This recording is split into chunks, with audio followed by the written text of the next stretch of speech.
Hello, everyone, and welcome to PCI Webinars. Today's webinar, Promoting Your Collections, Messaging, Merchandising, and More, with Kathy Dempsey. Kathy wrote the popular how-to tome, The Accidental Library Marketer, and founded her own marketing consultancy, Libraries Are Essential. Her work is dedicated to helping librarians and information professionals promote their value and expertise in order to gain respect and funding. Kathy's been the editor of Marketing Library Services newsletter for 25 years and was formerly editor-in-chief of the Computers and Libraries magazine. She also blogs at The M Word.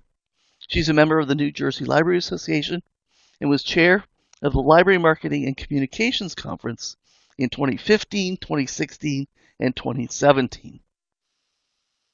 She's a writer, editor, and marketing maven, and she gives presentations across the US and Canada, always sprinkling them with humor to make marketing concepts more interesting and accessible. And she continues to fight the stereotypes that librarians are boring and that marketing is a dirty word. Coming to you now, it's Kathy Dempsey. Thank you so much, Anne. You have the best narration voice. If you ever need a new career, I think you could get into that. That's a lovely introduction. Thanks. And hello, Floridians, and anyone else who might be with us today.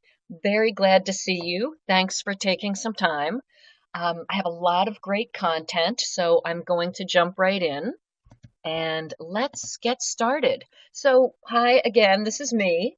I just like to present myself at first for a moment so I don't seem like some odd disembodied voice coming out of your computer. I am a real person and I'm coming to you from New Jersey. Okay, so we're actually starting this one with a poll because I want to get an idea of where all of you are. So, Anne, if you would open this poll, thank you very much. I just want to see how you're all doing with collection promotion at the moment. And choose the one answer that best describes what you're doing at your library. Okay, I see some answers coming in. Oh, yes, everyone can definitely see the poll. It's a race now. Okay, a few more still coming in. We have almost all the votes.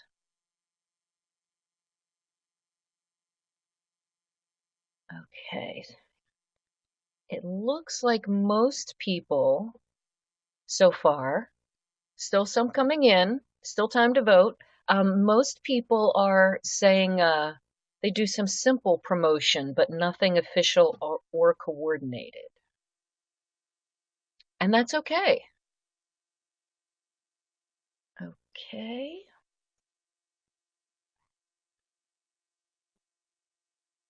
Okay, excellent. Well, thank you all very much for that. That gives me an idea.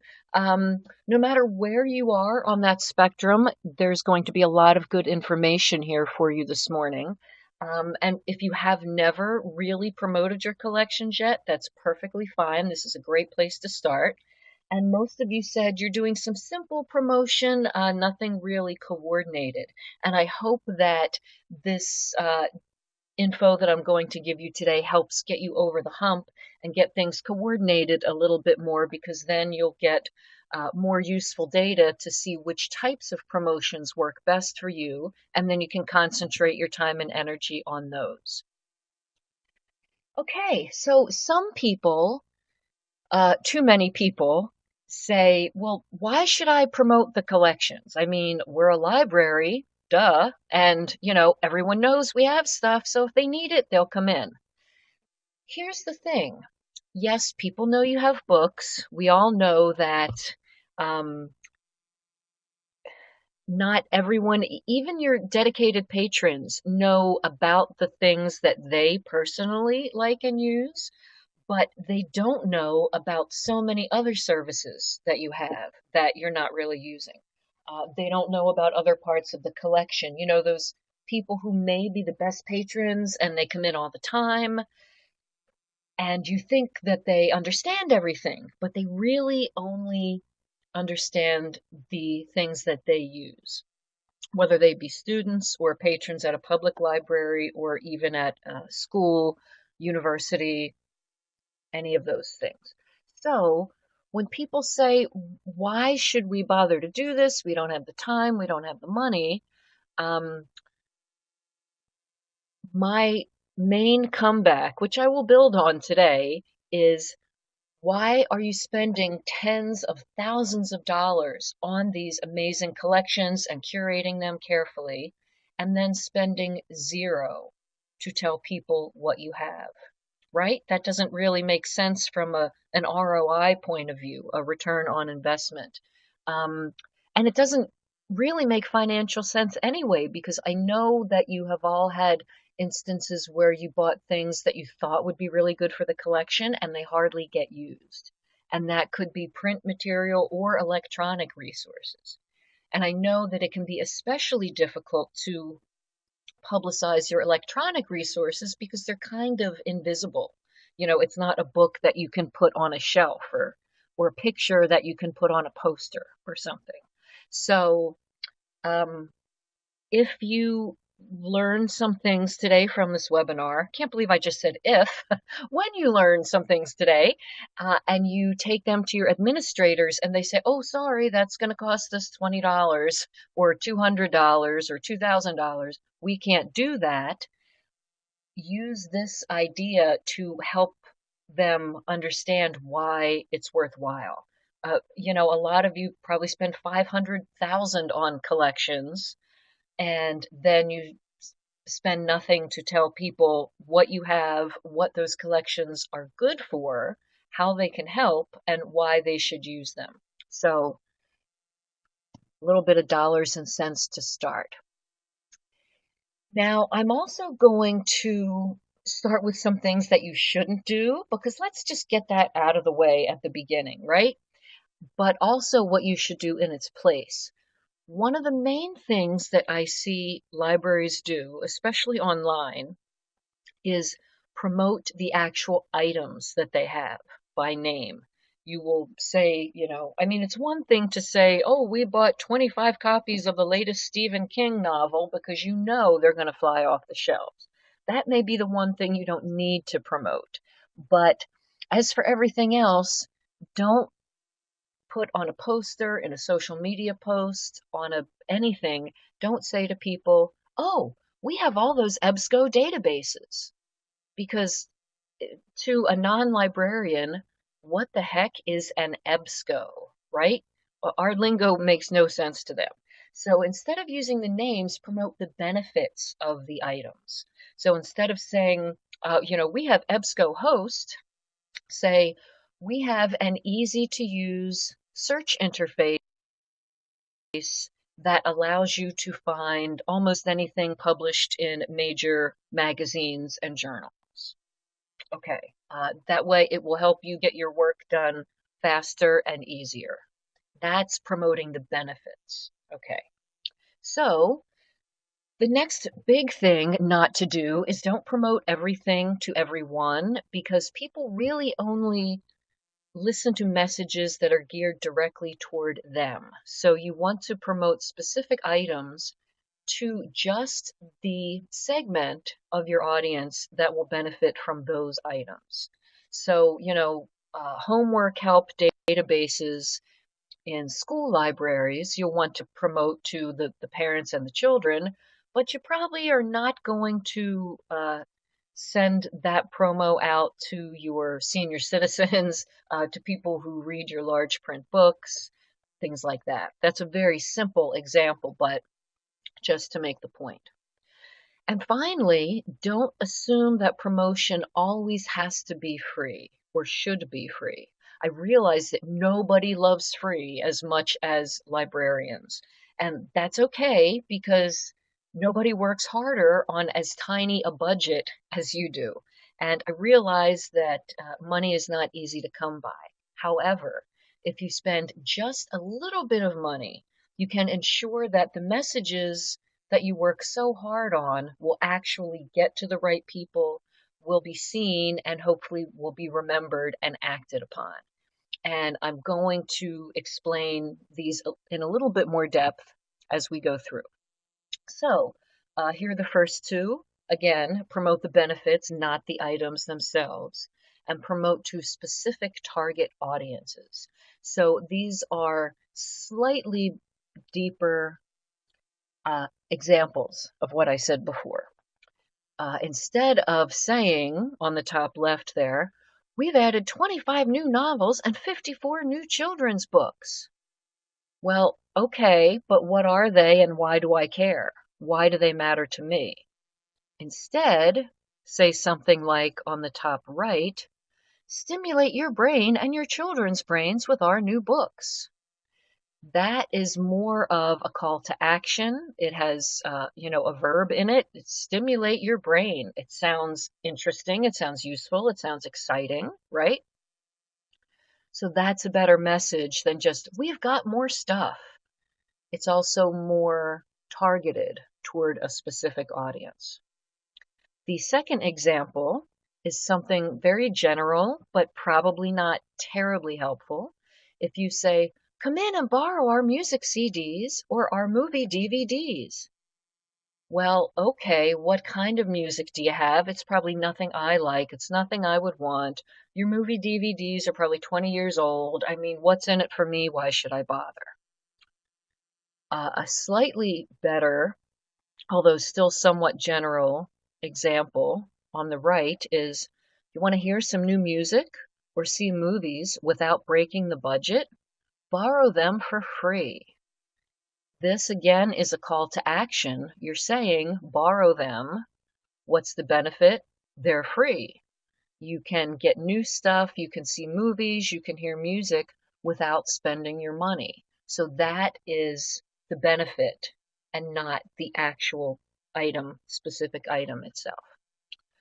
Finally, another one to show how oftentimes a product or company name isn't familiar to everyone. If you say, we have Overdrive, okay, what's Overdrive? And again, why should I care? What you want to say instead is you can borrow audiobooks and ebooks for free without leaving home. That's the big benefit there.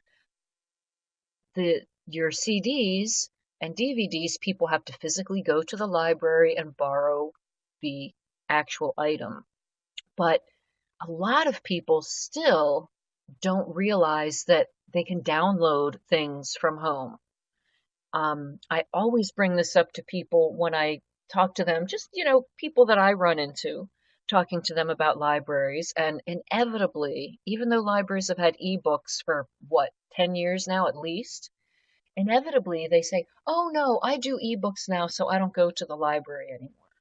And I say to them, oh, well, did you know that libraries also loan ebooks and you can download them for free? And their eyes get really big and their mouth kind of drops open and they say, what do you mean? How do I do that? I said, go on the website, look for ebooks, blah, blah, blah, and here's some steps to take. And they are thrilled and can't wait to stop paying for their ebooks. So you really have to sell the benefits. Finally, another one, I know that we like to talk a lot about collection size because it's so important and it's a big measurement for many libraries. But if you say, we have a collection of 58,000 titles, to a non-librarian, that can be really intimidating. I don't want 58,000. I just want 2 or 3. And how will I find what I want if the collection's that big? And this, it's not really meaningful to me. So a better message, even though it's still general, is will help you find a book that you'll love. And so hopefully your brain is beginning to understand the difference here and how talking about the benefits can make such a huge difference. Now to my third point, let's go back to that for a minute. Spending just a little money can really make a big impact. For instance, even with your flyers, Printing them on colored paper instead of plain white, or cardstock instead of the thinnest, cheapest paper you can find, makes a difference because it does stand out to people, especially if you have a lot of information in as rack cards or sitting in racks for picking up pamphlets or other printed materials. Colored paper stands out more, and cardstock lasts longer. When you give someone a flyer or a reminder that's on the smallest piece of paper it can be on, and is just plain, really white, thin, cheap paper, it doesn't look like it's worth anything. You have not made that information look valuable because of the way you've presented it. So if you spend even another 2 cents per page, which I realize can add up, but the return on investment can be huge because people are more likely to see it, more likely to pick it up and not lose it on the way home or once they get home. Also want to remind everyone to promote things outside of your buildings to reach non-users. Make your nicest flyers and put them in locations of other places on campus or other buildings in your town, other rooms in your school somewhere. If you have community partners, post in their locations. Also, think about investing in outdoor signage because that can do a lot to bring in people. You may have people that walk by or drive by or ride their bikes by your library all the time, but they don't really think there's anything in there for them. So a clean, well-organized, good-looking outdoor sign can really do a lot to pull new people in who may not have stopped in for a long time. I'm also going to talk for a few minutes about buying ads on Facebook and Google. On Facebook, as you probably know, you can spend as little as $5 and you can reach a very targeted audience. And buying ads on Google, here's something that I have come to know better in the past year or two. There's a thing called the Google Ad Grant, and you can apply for the grant. Any nonprofit, library or other nonprofit is eligible, and once you get the grant, Google gives you $10,000 a month in advertising credit. Not a typo. It really is $10,000 a month in credit that you use to buy Google Ads. And I'll show you a little bit more about that in just a minute. I'm going to go over Facebook ads quickly because I think most people are familiar with them. However, I want to remind everyone, if you have questions on anything I'm saying, go ahead and type it in the chat at any point in time. I do have a couple slides within this show that prompt me to stop and ask for questions specifically when I'm done covering certain topics, but you don't have to wait until then. So ask away as we go through. Okay, quick look at Facebook ads. Many of you may have done these already, but if not, they're really pretty darn easy. You go to the ads area on Facebook. Notice that they are selling the benefits of Facebook ads right here, saying they're easy to make, you can find the right audience, reach people where they all are on Facebook. Let's take a look at how they really work. You can target these ads really very closely, not only by zip code, by your service area. If you look at the right part of the slide, you can target by gender, by age, by a very specific area, by keywords that people are using, all sorts of ways to make a very specific ad show up to only the people that you want to see. I'm going to spend a couple extra minutes on the Google Ad Grants program because a lot of people haven't heard of this, so now I am evangelizing for it. It's free to apply for. If you get it, it's awesome. You have your $10,000 per month. At the bottom here of this slide is the URL for this. It's just google.com/grants. And what it does when you buy Google ads, These are those semi-annoying things actually that sit at the very top of Google search results. Not everyone realizes still that the top results are paid ads, but Google has done things to try to make that more obvious. There's that little tiny green box that says ad, and then you can put in here any text that you want, like this learn Spanish for free. This was put up by Babbel, but your library could say, learn, Spanish or Italian or French free. And then explain that you have language learning tools that people can use. These are so you can use these grants to publicize any part of your collection, databases, print, books, any events, programs, story times, anything at all. Once you have the money, it's yours to keep, and Google tracks and everything to you'll know when you've spent your 10,000 a month. And yes, you can actually spend 10,000 a month, because there's kind of a bidding process that most of your Google ads you will pay between $1 and $2 to have that show up. And again, like Facebook, they're very targeted. They don't just the ad for your libraries in Florida is not going to show up to someone in Colorado who wants to learn to speak Spanish. You can target by zip code and many other choices that you can make. Now, because it is a little complex, not everyone has people on staff who understand the ad campaigns and bidding process and tracking the analytics. There are companies that of course you can hire to run these grant funded campaigns. Now, of course, that's when you will have to start putting out some money, but the results can be absolutely stunning. And Google has a list of certified professionals on its site, and you can choose anyone in your area if you want. The only professional that I know of at this point who concentrates on libraries is a small company called Koios, and their URL is down on the bottom left, koios.co, Koios. And if you want to learn more about Koios, they were recently interviewed on a podcast called Library Figures, and the URL for Library Figures is also there on the slide.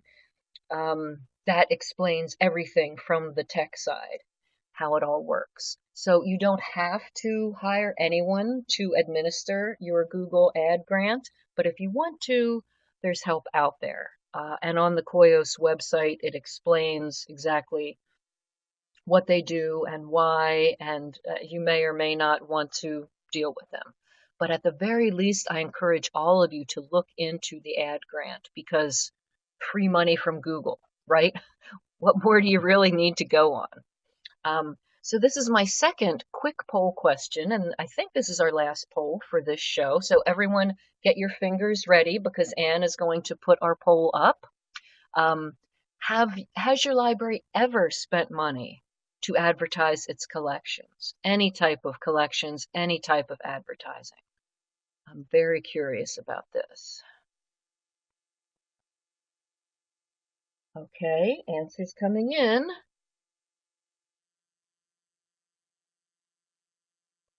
Okay, just about everyone is there. I'm very happy to see that some of you have. Okay, that's wonderful. So some of you have administrators or are the administrators who don't necessarily need so much to be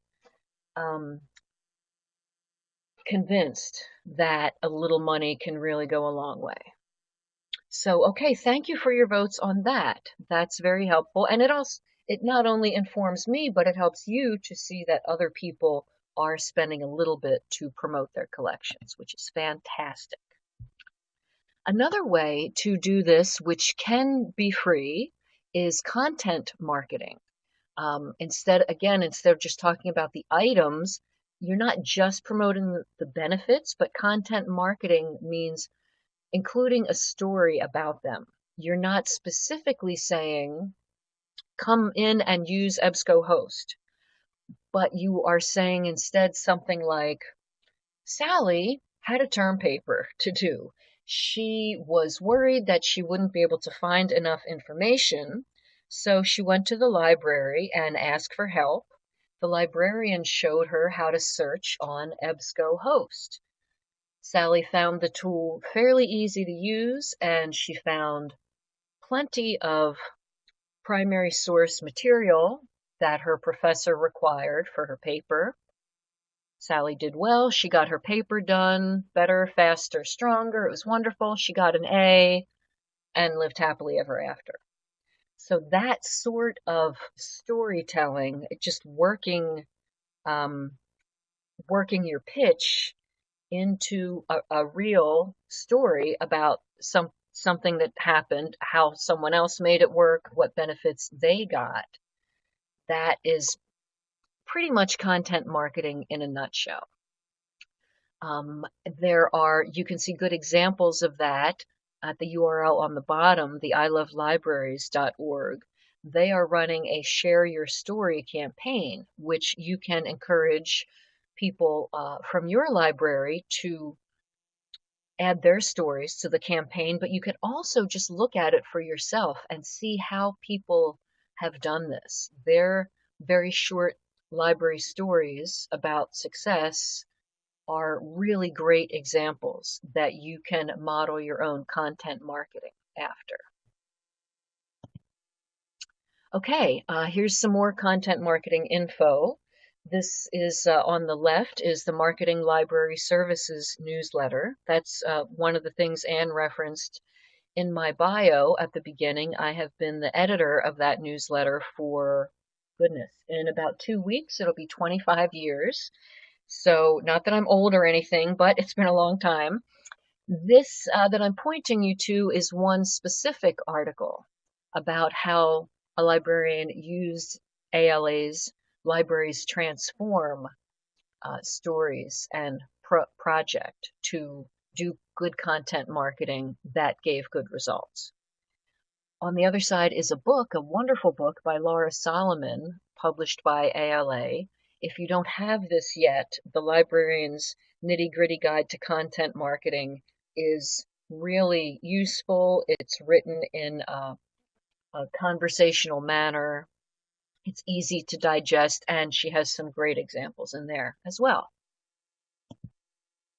Okay, just a few more slides, I think, before we come to a question point. So again, if you have any questions, feel free to chat them over to me, and I will reread them for the recording. People always want to know how to use social media for everything because it's free, and it's something that most libraries have gotten comfortable with, and everyone wants to use it because it's easy and quick. However, some tips for doing it effectively. Again, you don't want to just post a picture of a book and say, look, we have a new book. You can get a little more interesting and exciting than that. Do something that makes it memorable.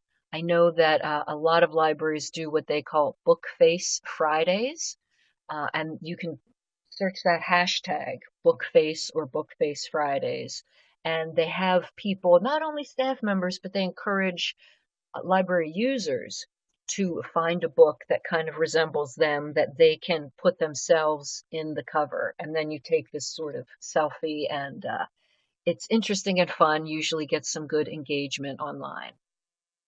You can also ask other people to take shelfies instead of selfies. A shelfie is a picture of yourself in front of your own bookshelf with your favorite titles on there. It kind of gets people talking to each other, gets them to know each other a little bit, and it can be definitely something fun and interesting to do. You can even run a campaign. You can run a shelfie campaign for 2 weeks or something to encourage people over a period of time to contribute and post on your sites. And the biggest overall thing really about social media is make it about your followers. Everything, as not everything, but as much as possible should be about your social media followers. I realize that it's silly to follow a page and then not want it to be just all news all the time from the library or from whatever organization you're following.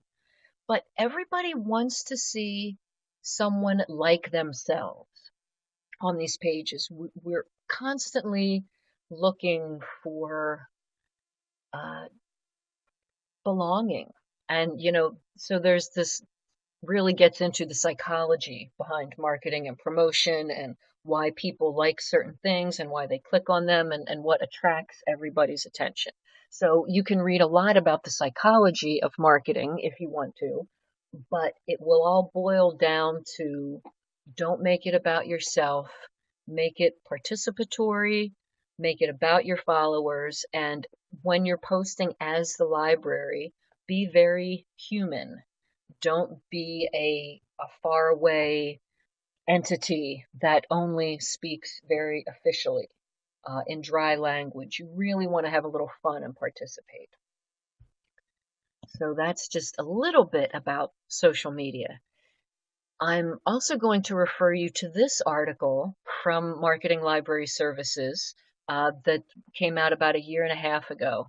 It was a really great thing that I posted in advance of February for Valentine's Day, which a lot of libraries have also co-opted as Library Lovers Day, things like that. And this is a great case study where the library, in part of a fundraising campaign, actually, reached out to ask people to make comments about what they loved about the library and why it was great for them. And then the library took those comments, which they were asked for in a public manner, and people knew that whatever they said could be publicized. And then the library took them, put them on this lovey hearts background, and posted them over a period of time. I can't remember how long the campaign ran, but it really got a lot of people engaged and communicating. It reminded people about why they love the library. And it definitely brought in some new people and raised the social media engagement by quite a bit.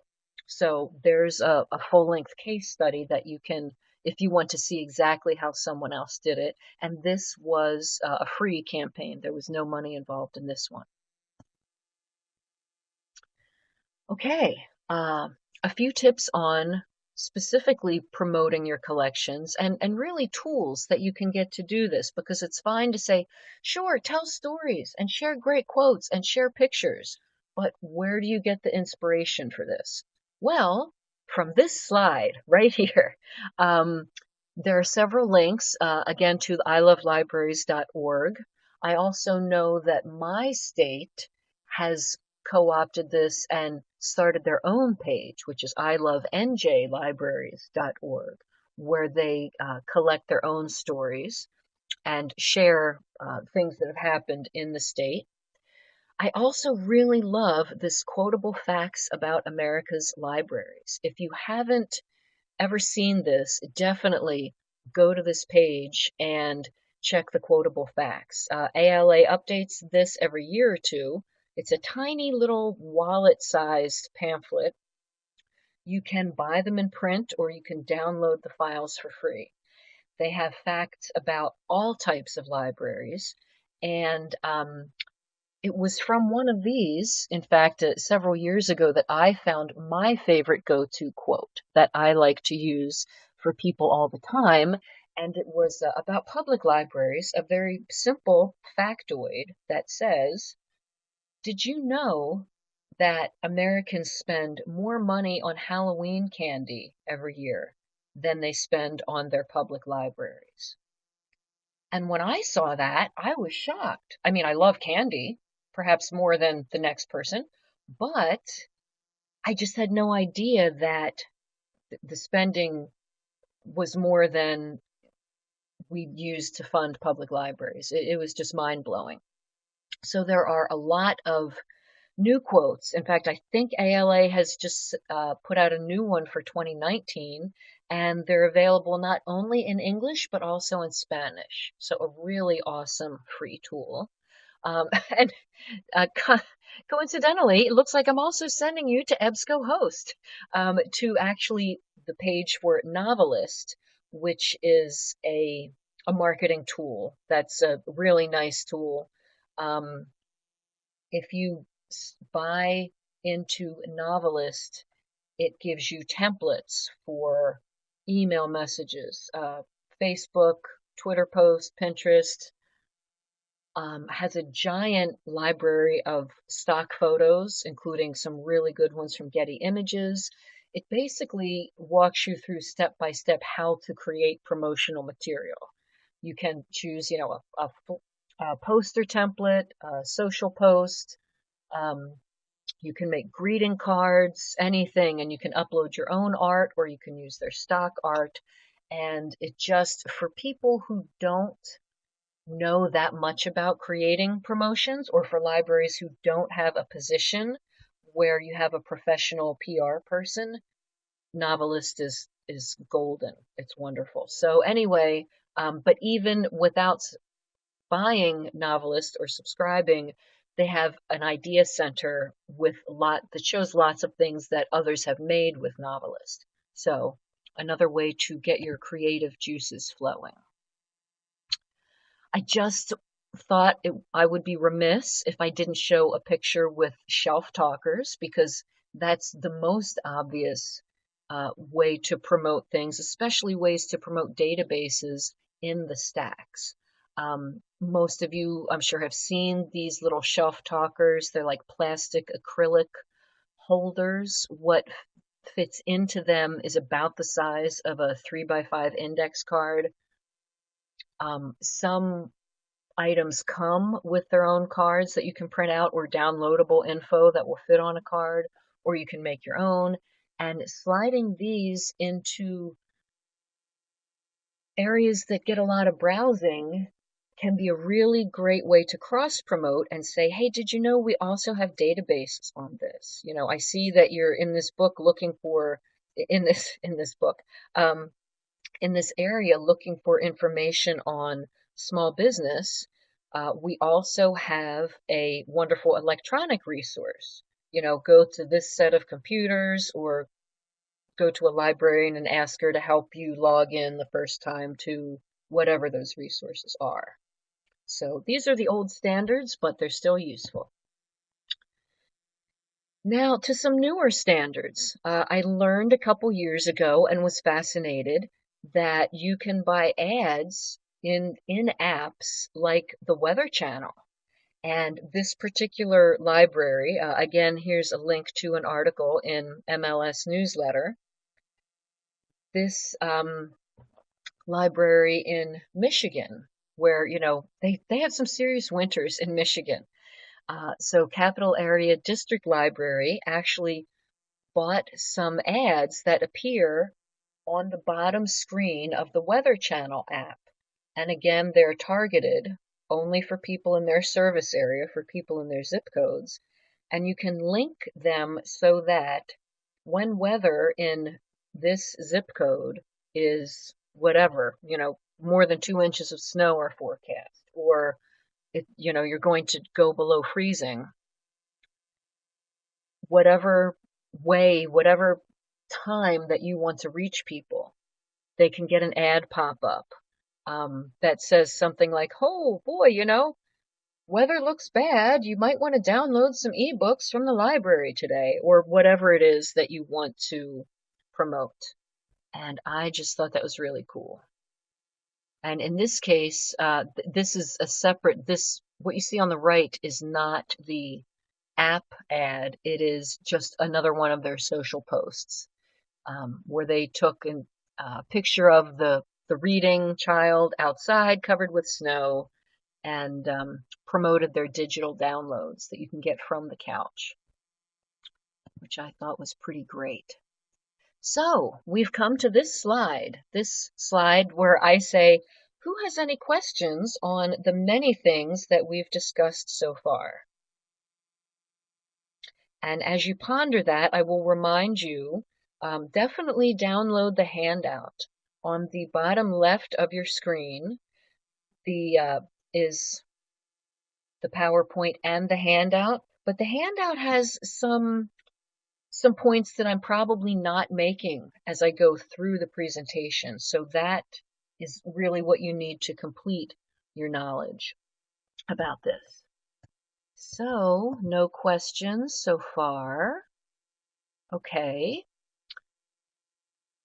I will keep going then. You have an open invitation to ask me things anytime. The next section that I'm going to go into is actually the merchandising section. The first was promoting through the more everyday tools and resources, online, print resources, flyers, posters, rack cards, shelf talkers, all of that.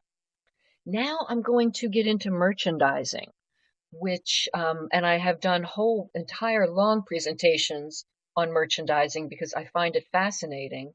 And again, it really ties into the psychology of marketing and the psychology of shopping and what makes people pick up certain items or notice certain displays or do any impulse buys.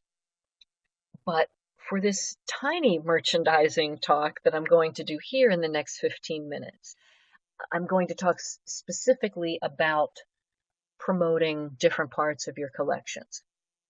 So first, how is merchandising different than just making displays? Well, it's much more than that. It's kind of, I've heard some people call it displays on steroids, but really the big difference is it's more purposeful. When you're putting up a display, it's often, oh, we have this table, we have to fill it, we want to try to keep things looking nice, let's put up something pretty and seasonal. Merchandising is much more strategic in that it has a goal and a plan of trying to build usage of something specific. So you can write an entire mini marketing plan just around merchandising. It's much more than what it used to be in the beginning. Librarians were excited about the idea of putting books on a shelf face out. Like that was a big thing. Oh my gosh, people can't see the spine labels. But really, what most browsers want is to see the cover because, of course, they do judge the books by their covers. Um, and it's also more than just creating signs and posters. You can use it to differentiate areas of the library, to kind of block off the teen area from the children's area, from the adult area.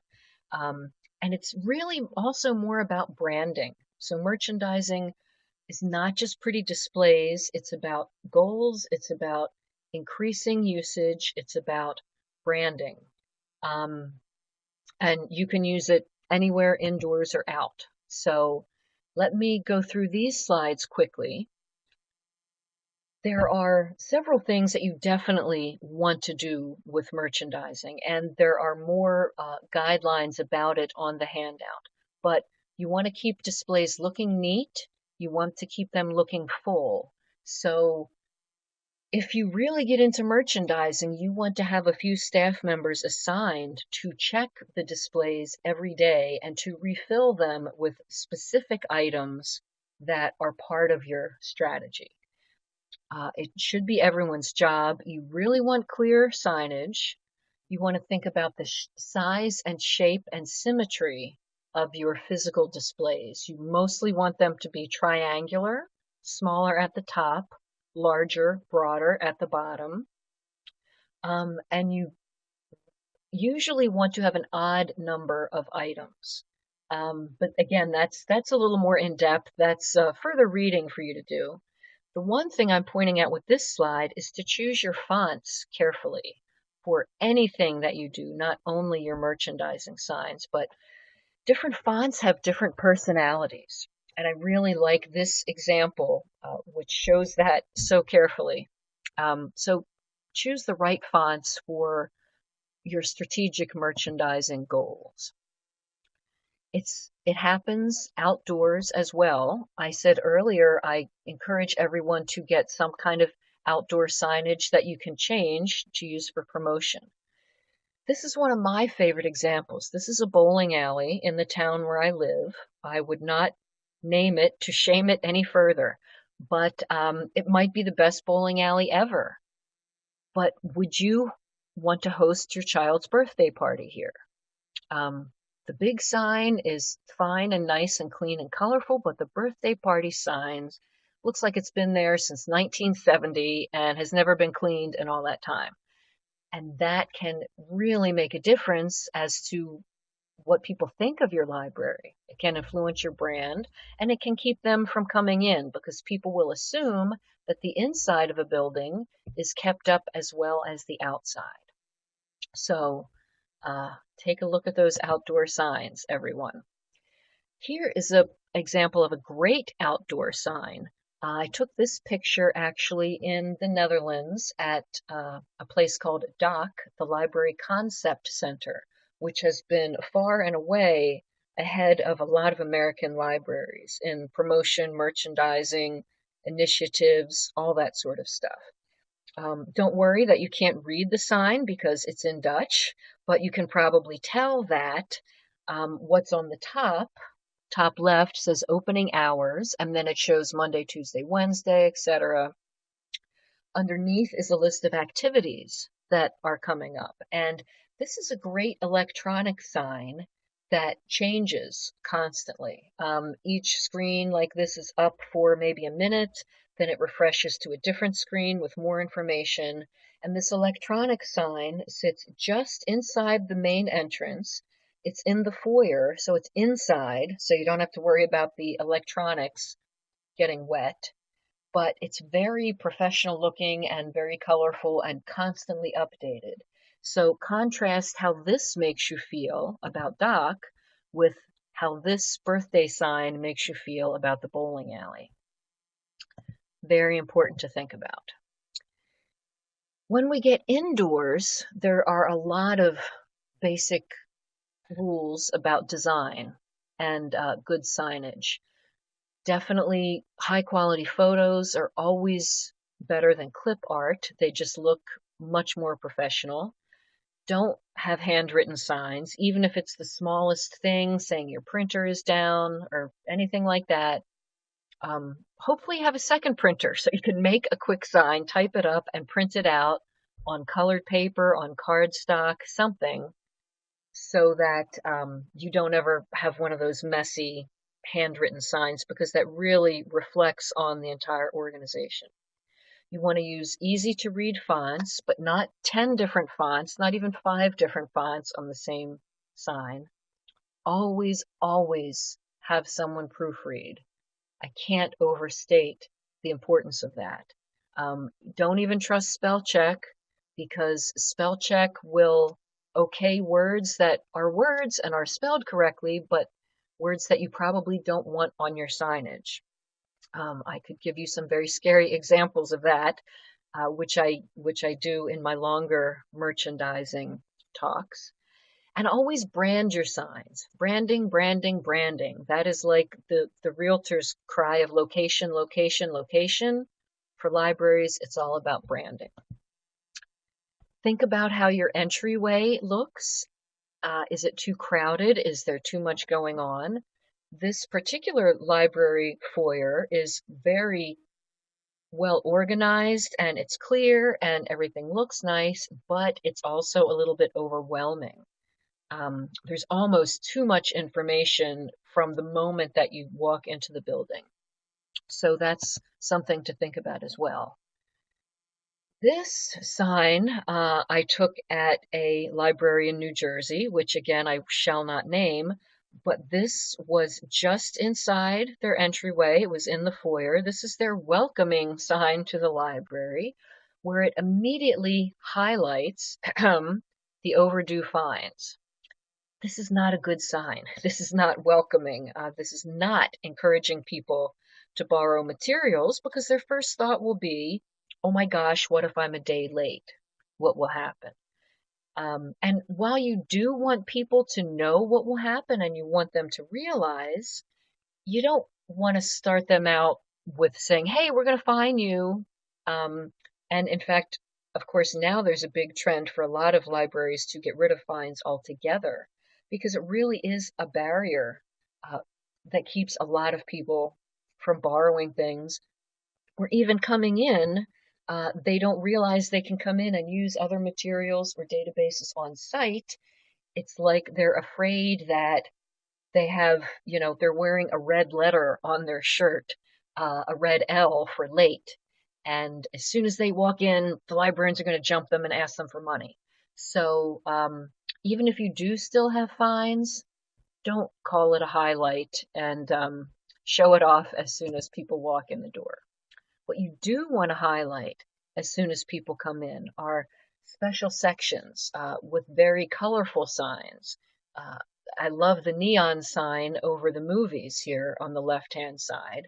And the picture you see on the right is a Spanish language collection that this small public library in Baltimore, Maryland, realized that a lot more Spanish speakers were moving into the area. And they had a few Spanish books, but they were kind of sprinkled throughout the collection.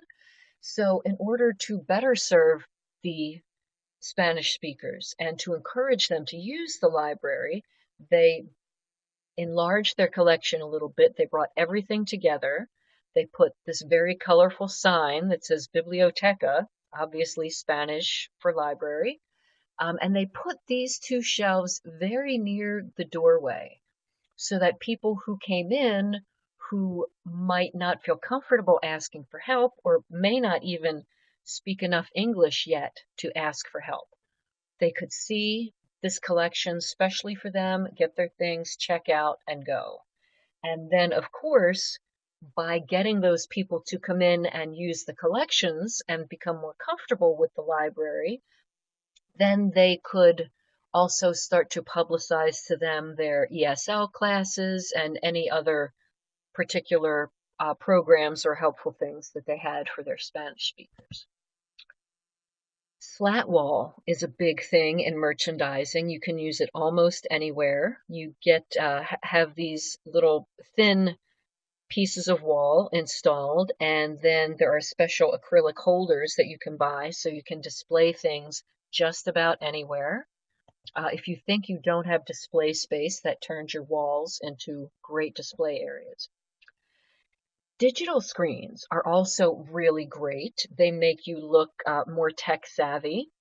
And while you probably can't uh, put together a gigantic display like the one in this picture that has a lot of high resolution screens, don't feel bad if you can't do that because I took this picture at the Library of Congress.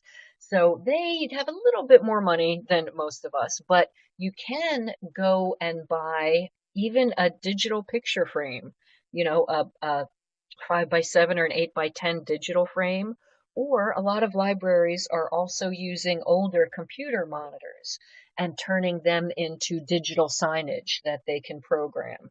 This is a fantastic way to reach people, and I especially encourage putting these signs uh, in places where people have to stand and wait, especially, near the circ desk or near public access computers. They're standing there, they're waiting, they need something to do. Why should they not read your promotions? Okay, one more quick point here. You want your displays to look good and look interesting and be eye-catching, but if you make them look too perfect, people will think they're decorations and they will be afraid to take anything off the display for checkout. So make sure that people realize that these aren't just for decor, that they really are things that you want them to use. Staff picks. A lot of libraries already do staff picks. There are ways to make them interesting. I especially like the picture on the right where some staff members at this specialized music library in Stockholm, Sweden, had their pictures done and then made little cardboard cutouts that they put on shelves with their personal recommendations. And that way, anyone who was interested in the certain genre of music that these staff experts were talking about instantly recognize the staff members, know who they are, and can go up and talk to them about their choices and what else do you know of like this so that they can expand their own musical knowledge. So that was a really quick trip through merchandising, but I hope that the colorful examples will stick in your mind and give you some ideas. So I invite last minute questions from anyone about anything. Okay, great work, Kathy. Thanks. I really enjoyed this one myself. I think it's a lot of fun.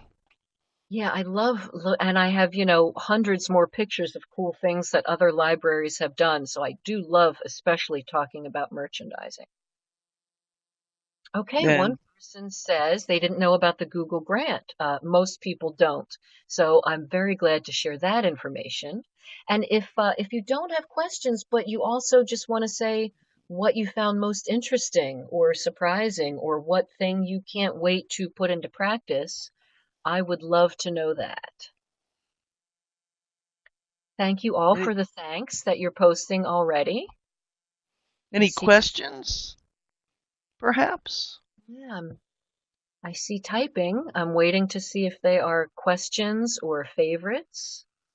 Not that I mind the thank yous. I appreciate that as well. Okay, someone says they like the digital frame idea, which you can do with even if you don't have a lot of space. It can sit on the circ desk or, you can mount it on the wall. Love the ideas about free things. Yep, they are always popular. And if you can prove that your displays and merchandising are really helping with the circulation, or you're getting more questions about the databases that you're promoting or something, maybe you will be able to ask the director for a few extra dollars to do more things like that. So it's a good start. Um, UF libraries say some of the merchandising tips resonated. Excellent, excellent.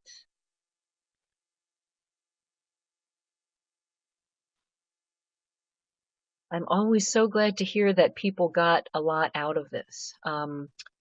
Okay, someone asks, for merchandise, could you promote with coffee mugs, t-shirts, and that sort of thing? You absolutely can.